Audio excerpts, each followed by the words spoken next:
Welcome to From a Woman to a Leader, a podcast dedicated to discussing the challenges and providing tips for women in tech leadership.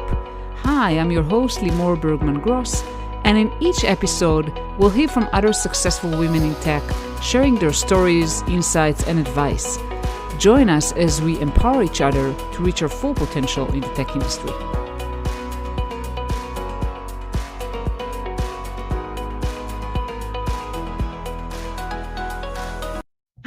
Everyone, and welcome to another episode of From a Woman to a Leader. And today I have a great pleasure having here Sabine Gedeon, and we're going to talk about breaking the Superwoman Syndrome.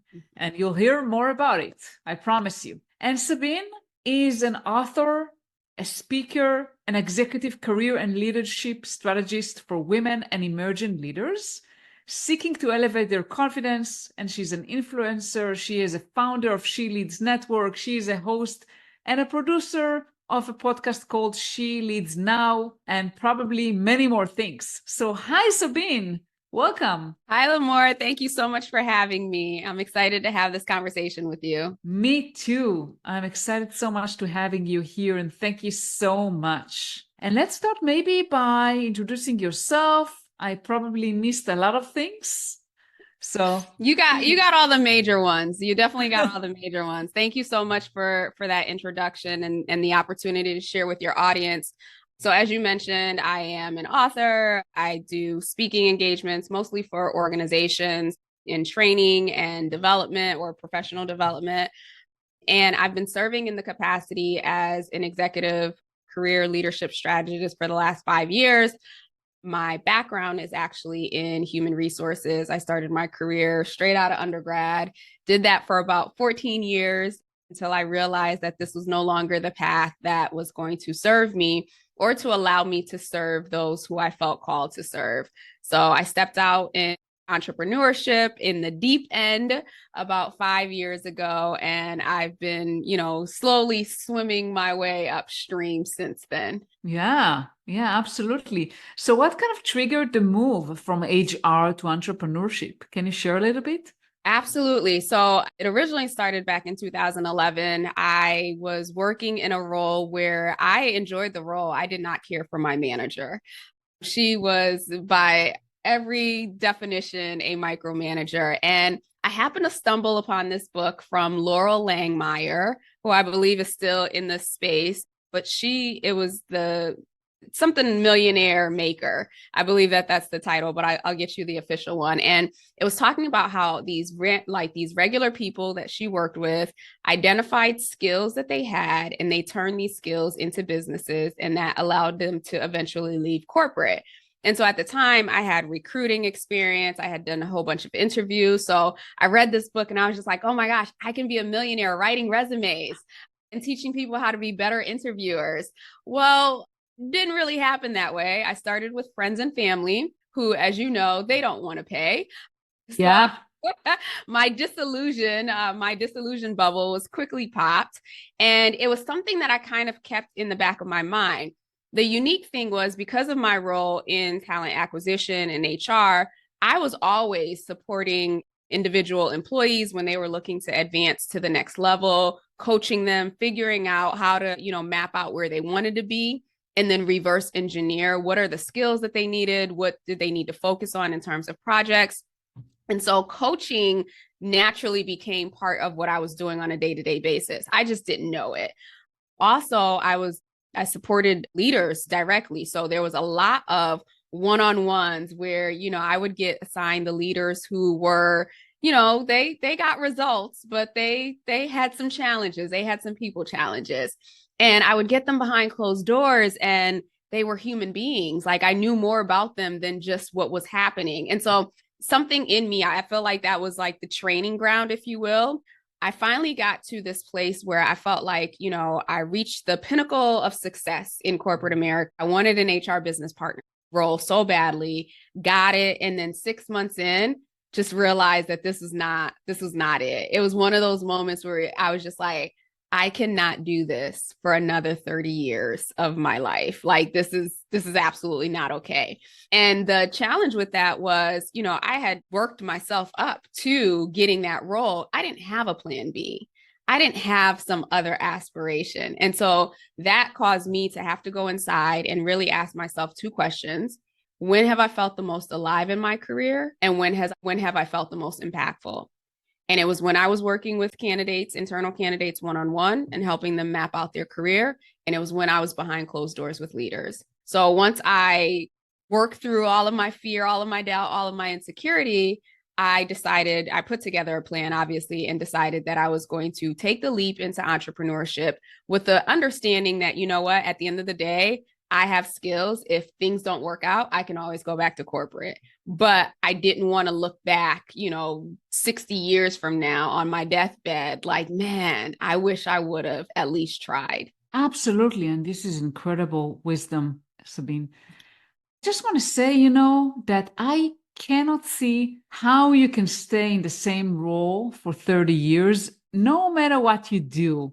And I think, especially, because the corporate world is changing so rapidly and evolving. Change is happening, and we need to be able to adapt and change. And I guess the other thing I want to say is that, well, yes, I did something similar. So I left the corporate world and became, my own boss and started my practice, my coaching practice. And you started your business, but sometimes you can reinvent yourself by still being employed if that's the right thing for you. You can change. You have skills, as you mentioned, like you have skills and you can choose to do something else with those skills. Yeah, you're absolutely right. I do like that you brought up that point because there has been a lot of messaging, especially in the last few years, almost shaming people who work in organizations like you should have your own business. This is not for everybody. This is No. not for everybody. At least once a year, I reconsider going back into corporate. So, if you love what you do, or at the very least, if you have opportunities to grow, you have opportunities to develop, I think what entrepreneurship does is it fast tracks you in having to learn different things. But if that's not your goal, that's not your aim, I still see people who have been in organizations for decades, but they haven't been in the same role. They've they've been in different roles, they've been in different capacities, they've moved from leadership to individual contributor. So I think it's about part does your career play in your life and how much intentionality do you want to put behind that? It doesn't matter whether it's in entrepreneurship or in traditional working environments. It's a matter of what do you want to create out of your career? Yes, absolutely. I completely agree with you. And a lot of people are getting stuck with what they used to do, and they think that's the only option for them to stay at similar, maybe advance in the ladder, but stay like in the same thing. You don't have to. Yeah. You develop skills that are valuable and can be utilized elsewhere. Yeah. Yeah. The transferable skills, that's huge. And I also think just from a mindset perspective too, because I do a lot of training around growth mindset. And, part of that, all fairness to people who think that way, is that's how we've been conditioned, right? From childhood, it's like, what do you want to be when you grow up? We're asking 6-year-olds what they want to be when they grow up. Meanwhile, there are 60-year-olds who still don't know the answer to that.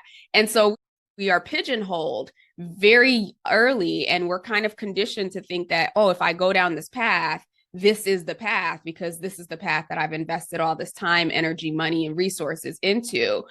But I think that there's an opportunity to say, actually, no, none of our careers have to be linear. In fact, the best leaders, the best, people that you want to work for are people who have broader experiences because they can relate to different individuals at different spaces much better than someone who only has one narrow way of doing things or one vision or one pathway. Absolutely. And I can share that I immigrated from Israel to the United States. And even though I stayed at the same kind of career path, just coming from a different country, I brought a different perspective. So sometimes even if you stay, but you move countries, you move industries, you make change. Change is a good thing. I know that a lot of people resist change. I see change as growth. Yep. It is a requirement for sure. Yeah, absolutely. And we are here to talk about the Superwoman Syndrome. So first, Tell our listeners what is the Superwoman Syndrome? Yeah, so we all know it. Apparently, there's a name to it now. It's almost like imposter syndrome. Before imposter syndrome was popular, we were like, "Oh my gosh!" Now there's a name to it. So, Superwoman syndrome is where women, in particular, feel like they have to carry the weight of everything, and also societal demands or societal expectations that put the onus on women. So if we look back, even just like the last few years, right, with the pandemic, when the great resignation was happening, it was just like, oh my gosh, people are leaving, people are leaving, people are leaving. And then they did the research and they started to see that a large majority of the people who were leaving were women. And we, of course, when they dug into why? Because women then became school teachers. They became caretakers of their children, or maybe elderly parents or elderly family members. They were already carrying a load at work. And so we've traditionally within our society almost had like this additional tax. We, as in women, we had this additional tax around being the support system for everyone. And so as time has happened, especially since the great resignation and some women have returned back to work, we're recognizing that those same patterns of behavior or the expectation that, she'll take care of things. I have this one example of a client who reached out to me and they were like, we're at the space where, it could be a VP level woman who is sitting at a meeting or who is on Zoom at a meeting. And the expectation is that she's taking notes. Right. So there's all of these like unspoken things that at one point we were willing to take them on because that's what society expected. That's what we are conditioned as young girls, not to say no, it's not polite. You want to be liked and everything else. And then it becomes a space where we are carrying these loads that, mental load has been a big thing within the last couple of years. And we are carrying these loads of multiple people and thinking that, yes, this is what makes us valuable. This is what makes people recognize us. This is what makes people appreciate us, when in reality, we are miserable. So Superwoman Syndrome is really this it's societal, I guess, inflicted. However, it takes for the individual to recognize and ask themselves, why am I doing this? Am I doing this because it's serving me? Or am I doing this because this is what I think is expected of me? Yeah, great. But how do we even know that you have it? That you have this Superwoman syndrome in the first place? That's such a great question. So before acknowledged it as Superwoman Syndrome, I used to call it Savior Syndrome, right? So Savior Syndrome is that, you are there for everybody. They're like the word no, saying no bothers you. Like it hurts you to say no. Setting boundaries feels like you are disappointing people. So some of the symptoms, I guess I would say, when you can recognize if you might be dealing with Superwoman Syndrome, is when you're asked to do something and you don't have the capacity. We have a tendency, and I know I'm recovering from this, where it's this push through mentality, right? Like we got to push through. I can't tell you how many times when I was in corporate, like if I was sick, of course you can't do that now ever since COVID, but like we'd be sick and we're dragging ourselves into the office, or we're, extending our services to other people. So the symptoms of it is, having difficulty setting boundaries. So whether that be, stating, no, I'm sorry, I can't do that. Or if someone violates your boundaries, right, being able to confront them in a loving way, being able to say no without feeling like you have to apologize, without feeling like you have to give an explanation, asking people for support when you need the support versus that mindset of, I'm going to get it done. I'm going to do it all. Like I'll figure it out, right? Like that GSD mindset. And I don't want to curse on your podcast, but that, we just get stuff done mindset. So Yeah. we know that when we're operating in that space, it's a very lone wolf. Everything is on my shoulders. And if I don't do it, then it's not going to get done right type situation. So it feeds perfectionism, it feeds imposter syndrome, it feeds these feelings of unworthiness and that your value is only seen or appreciated in the things that you do versus the person that you are. Absolutely. And we set ourselves also bars that are too high, that are impossible to achieve. And we try to take too much on ourselves as women. So I think it's a combination of really society, as you mentioned, like there are some norms and that probably we have absorbing since childhood, and society maybe expect us to do certain things. But also I think that it's up to women, to us, to defy those norms and to defy the need to really do everything ourselves and ask for help. Yes, absolutely. And you look at it, especially like even in our childhoods, and you can, for those of you who are listening, kind of go back, right? At home, when it was time to clean, who was tasked to clean? In my household, the boys didn't clean at all, but like every Saturday morning, the girls were up and we were cleaning the entire house. That was an expectation. When it came to school, you look at the statistics, girls traditionally do better in school than the male counterparts. Like we actually get these A's and these B's better than our male counterparts. And so that mindset carries on with us, right? Like we are full adults and we're still trying to get the A. We're trying to get the recognition. So we can each individually go back and look at what were some of these earlier experiences that taught us more is better, that taught us that, the perfect score, the perfect outcome is what is expected of us. And where do we have opportunity to let go of some of that? Absolutely.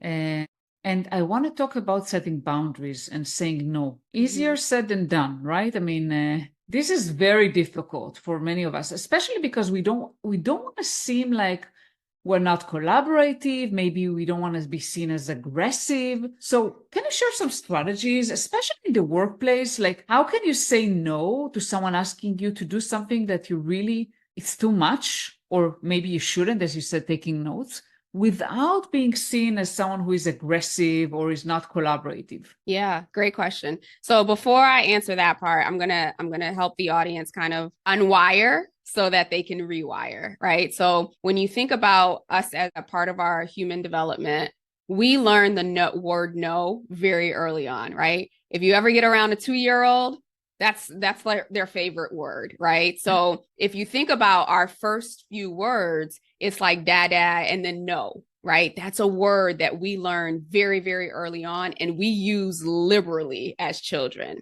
Now, what happens is, depending on how that word is received or acknowledged or recognized by our parents or our caretakers, that's what our subconscious mind registers to say no is a bad word or no is okay, right? So if you're telling your parents no and you get disciplined, you get yelled at, you get hurt in any capacity, you will associate your subconscious mind, as it's developing between 0 and 7, you will begin to register no as a bad word. You will register no as a hurtful word. You will register no as something that you don't want to put out there because there's a negative consequence. Now, if you're the kid that's saying no and your parents are, your parents were the type of parents who just like, okay, well, this is why I need you to do it. If they explained it to you, if there was some type of communication and they allowed you to assert your power, even at that young age, then your subconscious mind said, no is not a bad thing. No is not a painful thing. No is not a thing to be afraid of. And so you are more likely to say no, or in any variety of that, without feeling the guilt, the shame, the pain, or the rejection that came with that. And so now let's fast forward to full-blown adults who are being tasked to do things. Oftentimes, we don't have those early memories of 2 and 3 when we were saying no and we got in trouble with it, but our subconscious mind does. And so for the opportunity that I'm giving the audience here is to think about, how was communication in your household with your caretakers? Were you allowed to express yourself? Or was it labeled a bad thing if you said no or didn't want to do anything? And how is that showing up today? So oftentimes I was the, I'll take it all. If you've ever done the positive intelligence test, like my people pleaser is on like the highest scale, right? And that's part of the learnings that I got from my childhood. So for me to say no, it meant that it came with guilt, it came with shame, It came with fear of rejection. It came with fear of not being liked, fear of abandonment, and all these things. And so to me, it wasn't just about, oh, it's easy to say no. People are always saying like no is a complete answer or whatever, right? Or complete sentence. Yeah. And yes, that is true. And there were the emotional attachments that I still had to the word no. Setting boundaries is the same thing. Again, if you have never been given the permission to have boundaries, to determine what you do want, what you don't want, we are now adults in the space where we're like, I don't know if I have permission. I don't know if I'm worthy. I don't know if I'm deserving of X amount of time to myself, or saying no, or saying I don't want to be part of this. So I wanted to lay that foundation. Now, how do you do it? Right? First and foremost, you have to recognize, what are your limiting beliefs around no, around setting boundaries? What is it in your mind that you tell yourself that if I say no to this person, then it means X? That'll give you some indication of what you've attached to it. Now, when you can recognize that and you're like, wait a minute, if I say no, to my boss scheduling a meeting on Christmas Day, like he's not going to fire me, right? Like we will create these stories. So now that you recognize that, okay, this is not true. Let me take a step back. One thing that I always say is ask yourself, is it true? So if you tell yourself, if you want to say no to something or you want to set a boundary, and the immediate nagging critic says, oh, but that'll mean this or that'll mean that, ask yourself, is that true?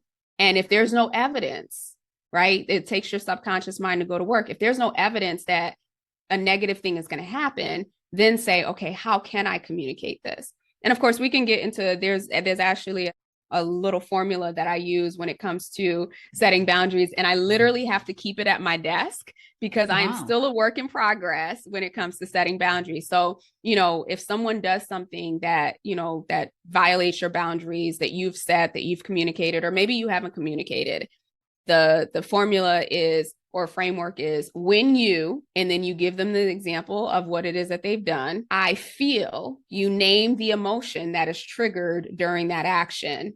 Because of that, I need, and this is when you are asking for what it is that you need, right? And then next time this happens, I will, or next time I would appreciate it if you would ...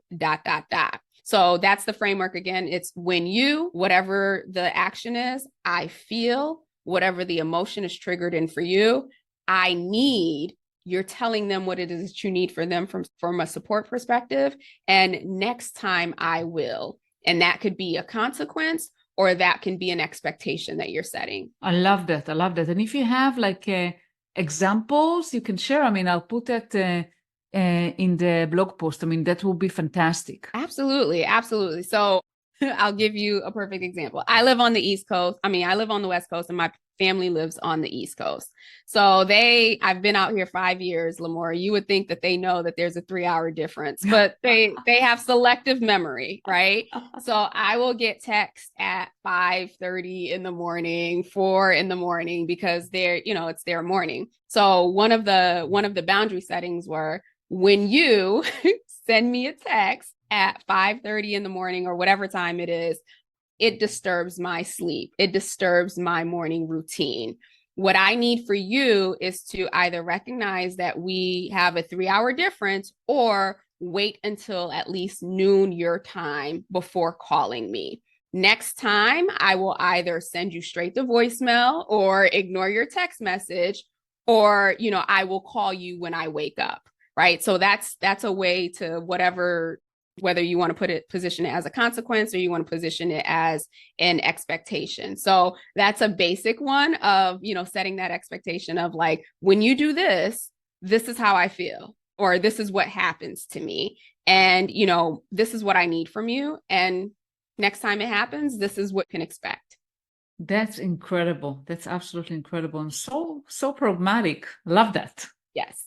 I'm all about the pragmatic, or else we won't take action towards it. It has to be simple. Absolutely. Yeah. And I think the strategy that I use towards, saying no, depending on what's the context, obviously, but saying no, for example, for a manager that asks you to do too many things that you cannot handle all of that, is just kind of sharing with them what's the implications are going to be, that it's actually not going to be good for them if they overload me with work, that I'm not capable of doing all of that. Yeah. That I'm going to eventually, not do everything properly, and I will burn out, and I will be, whatever. And sharing how it's not good actually for the person who is asking you to do something, how it's not good for them to ask you for too many things, if that's the case. Yeah. I had a situation, and thank you for bringing that up, brought it to light. I had a manager who was a very, very demanding manager. Like he was a perfectionist, right? So it wasn't micromanaging, but he just had things that he wanted a certain way. And I remember I kept saying yes, I kept saying yes, I kept saying yes. And then I got to a point where I was just like, okay, I can't anymore. Right. And so him and I had a conversation, and he was just like, help me understand what the challenge is. I was just like, okay, well, this is what you've assigned me, right? These are all of the things that I'm working towards right now. And at this point, with so many balls in the air, I'm going to start to drop those balls. I need your help, and I need your support in helping me to prioritize this, because right now it feels like everything is a priority. That was like one step in terms of like getting them to understand these are all the things. And I think that's another important piece. We always anticipate, or we expect that our managers, our leaders, our peers, they know what's on our plate, right? Everyone is so worried about their own thing that they can't possibly know. So this is actually you supporting them and you supporting yourself by saying, hey, this is the gamut of everything that's on my plate where I need your support. And this is the asking for help. Where I need your support is in prioritizing this so that we could get it done. The other thing I remember telling him at one point was, you know what, I'm willing to take these things on, but just understand that, and at the time, I think I didn't have access to some system or whatever the case may be. And I was just like, yes, I'm willing to take these things on, but I'm also, working with one hand behind my back, right? So there's only so much that I can carry with the one hand that is working. So it's really about, depending on your relationship with the leader or the manager, I think engaging them to support you is a great strategy to help you get out there. This is what I have on my plate. Help them see, and then ask for what you need. Ask for that support. Absolutely. And yes, we make a lot of assumptions, right? About what the manager knows, what they think, what they will do, right? You said, oh, they will fire me or whatever. We make so many assumptions. Mm-hmm. Stop making so many assumptions. Ask, say what you need. It's easier said than done. Yeah. So saying what you need, I feel like this is something that women really struggle with, what they need, asking for help. You have to practice it. It takes practice. It's almost like anything, right? If you've never learned it, if you've never done it, the only way to master anything is to practice. And so maybe you don't start at work. Maybe you start at the house, right? You start asking your husband or your partner or your wife or whoever, you ask them for things that you need in that moment, and you keep exercising that muscle. And so when you get into different situations, it doesn't feel as daunting because you will have already built those reps, if you will. Yeah, absolutely. Practice is key. And yes, usually, when it's hard for you to set boundaries at work, it will also be relevant at your personal life. So that's a great tip to maybe try it in a safer environment, that you feel more comfortable with people, you feel more comfortable doing so. Yes. And I can't believe, we're talking almost for 30 minutes, and I want to let you kind of give you the space to share a little bit about your work, about what you do, and how can people reach out to you. Yeah, I appreciate that. This has been a great conversation. As you know, we can talk about this for forever. Days. Yeah. Yes. So as Lamore mentioned in the beginning, I am the founder of She Leads Network. It actually has been on hiatus for the last year. We are in the enrollment process for it to come alive again next year in 2024. And so She Leads Network is a space for ambitious, impact-driven women to come together for coaching, community, and collaboration. I think if anything has come out of this year in particular is that when women come together, we create change, we create impactful change. And so I want to be able to support those who are in that space, who have goals, whether you're in corporate or entrepreneurship, looking to find a community of collaborative women who can support you. and more importantly, leverage each other's resources so that we can advance together. So that's sheleadsnetwork.com. Again, my podcast is She Leads Now. It is getting a name change at the beginning of the year. We're going to get to the 2-year anniversary in January. So changing the name to create a little bit more alignment on how I support women overall. So you can still find it as She Leads Now. It'll get the name change, but I think it'll still be available on all the podcasts at the same links that they are right now. And what's the new name going to be? Oh, I can't reveal it just yet. Oh, it's a surprise. Wow. It's a surprise, but I will let you know, because depending on the timing of this release, perhaps it'll be changed then. Okay, perfect. Well, Sabine, thank you so much. It's been great speaking with you today. I really enjoyed our conversation. Same here, Limor. Thank you. And thank you to your audience for tuning in. Thank you for listening to another episode of From a Woman to a Leader. This is your host, Limor Bergman Gross, and I want to encourage you to reach out to me on LinkedIn, Limor Bergman, and let me know. What do you think about the episodes? Feel free also to comment on Apple Podcasts. And tell me, what do you want me to talk about? Which guests do you want me to bring? I really appreciate that, and have a wonderful day.